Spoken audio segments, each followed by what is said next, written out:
أريج، ايش تبغين من أهل الخير؟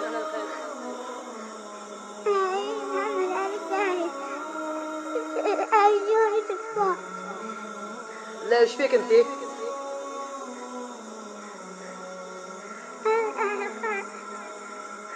تناشدين مين يا أريج؟ مين تبين يعالجينك؟ أهل الخير؟ ايوه. وش اسمك؟ أريج. كامل، اسمك كامل؟ محمد علي الثاني. تبين وين يودونك يعالجونك برا؟ ايوه. إن شاء الله أهل الخير ما يقصرون معك يا أريج، أنا أشهد أهل الخير.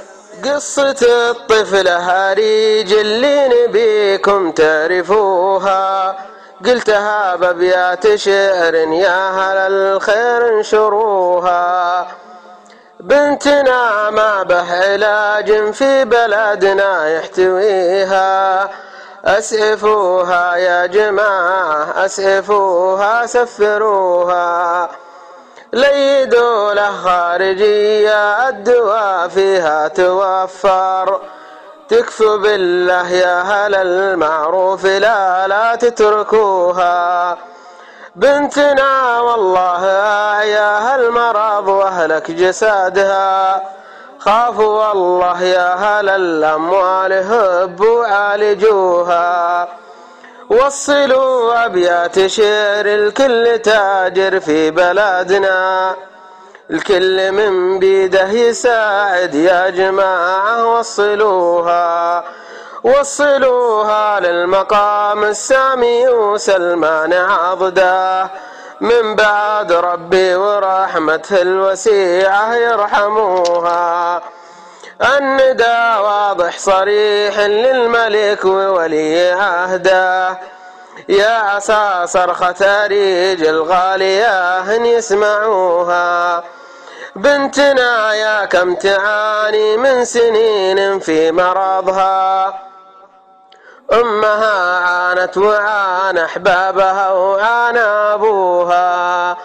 عينهم تبصر ولكن كل أيديهم قصيرة، والسفر ياهو يكلف كل فتاه ما يقدروها.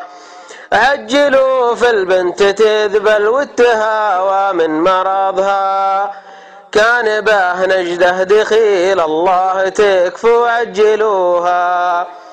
النداء عاجل ولا به احتمال انه يؤجل، يا حكومتنا الرشيدة تكفوا بالله ساعدوها. ضاقت الدنيا ولكن الرجاء باللي خلقها، يلطف ويرحم ويشفي ويهدي اللي ينجدوها.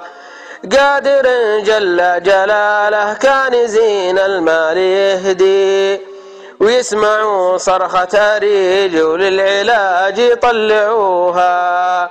يا إلهي ما سواك الله من شافي معافي، اشفي الطفلة وارحم أمها وارحم أبوها.